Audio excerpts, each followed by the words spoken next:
Someone in our weekly Simplify IAM community call asked 3 questions that are important and they come up in IAM projects. Do you need to learn PowerShell in IAM? If you learn using free IAM labs in our Simplify IAM community, will those skills transfer to Midpoint or Entra ID? Or what are the best practices to use SAML or OIDC while integrating an application to use single sign-on in a CIAM environment? These are not theoretical questions, right? They are the exact questions that come up on real projects and also in interviews. So let's see what are my responses and what else we discuss in our last weekly call.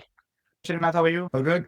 Good with it. How are you? Good. I have just a question regarding PowerShell. So is PowerShell, we need to learn more about that if we were about to work in IAM, or we just need a overview, like a understanding? So PowerShell is mainly used when there is integrating an application. So IAM is a central part, right? And then it is going to integrate. We have to integrate with the different applications within an enterprise. So it could be Active Directory. So Microsoft Stack, usually if you have to do some customized calls from IAM to Microsoft Stack like Active Directory, you need to call through PowerShell sometimes. So a PowerShell script sitting on a domain controller, then you make a call whether you need to provision a user with extra attributes that is not supported by the connector or plugin from the product, from the IAM product. You might want to do some more post update actions or post create actions. Those things you need to do with the PowerShell. One prominent use case example could be when there is a name change, somebody gets married or their last name changed, their email needs to be updated, right?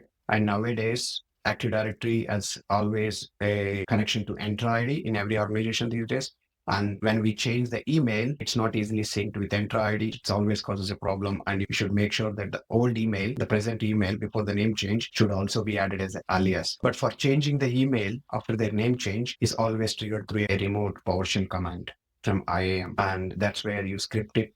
And the script you deploy it on an AD domain and you call it from IAM. And for that, you don't need to be an expert in PowerShell. These days, any AI can help you, to be honest, but it's not even a requirement for you to be good at IAM. Okay. And what about the full IGA lab? So if we understand, like, master that lab, so are we able to like work after that with, say, SailPoint and Entra if we just make familiar with the IGA lab? Yes. I mean, IGA Lab is a product, open source product called Midpoint, right? And then you understand the lab, you implement the lab, but there are only few use cases I've implemented it here. And you can pick some concepts from the IAM concepts class, this one, and then you can increase it to implement single sign-on, implement access review. If you're targeting the enterprise, you want to be managing IAM within the company, then you can implement the use cases related to that.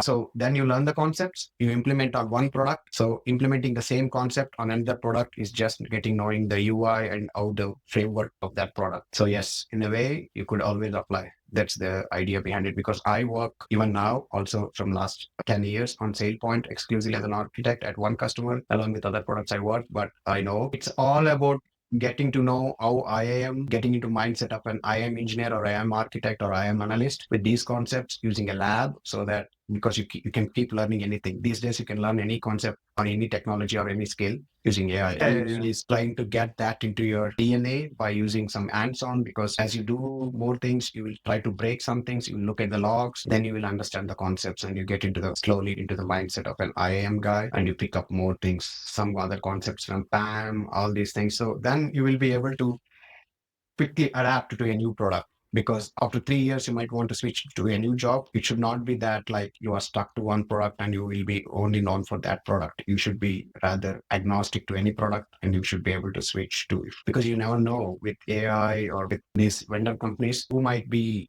getting more deals with any customer, right? What I mean by that is anybody can be a leader soon, replacing SailPoint or replacing Microsoft. You never know. So the fundamental concept should be stronger for you. But yes, start with this lab, apply that, learn, break it, introduce more use cases to your lab, put it in a GitLab, and you always have this community to keep asking. Like I said, there are many pros in this along with me. They are just silently observing it. They are not actually participating in it because everybody has their own life along with the work. Most of the people who are here are like 95% are actively working in a job. And what So, about yeah. that Simplify HR? How to use use that one if I need It's a to? CS. I created that using AI, a HTML page as a front end for you so that you don't have to log in into the console and change the CSV entries. You can always add or remove using the UI. You can also directly go to the CSV file that is there in the console, and you can also adapt it.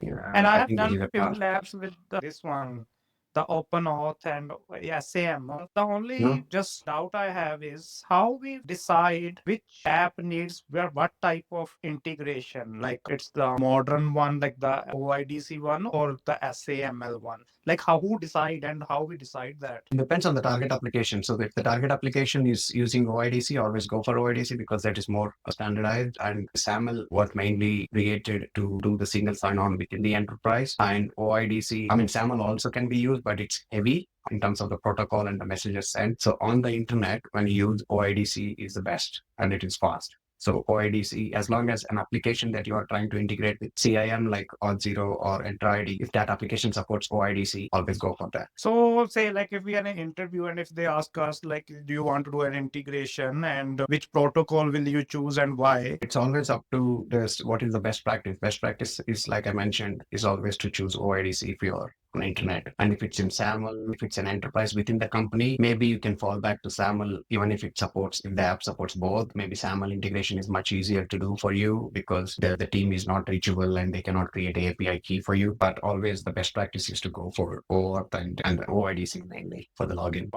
Okay, that's all. Thank you so much for your Cool. help. Thank you, Govind. If you have questions like this while learning identity and access management on your own, or you want free labs to try hands-on for identity and access management concepts, or you are someone who is trying to make a career in IAM, join the Simplify IAM community on School. The link is in the description. It's free. You can join and also ask questions like this. Also, don't forget to subscribe if this was useful. See you in the next one.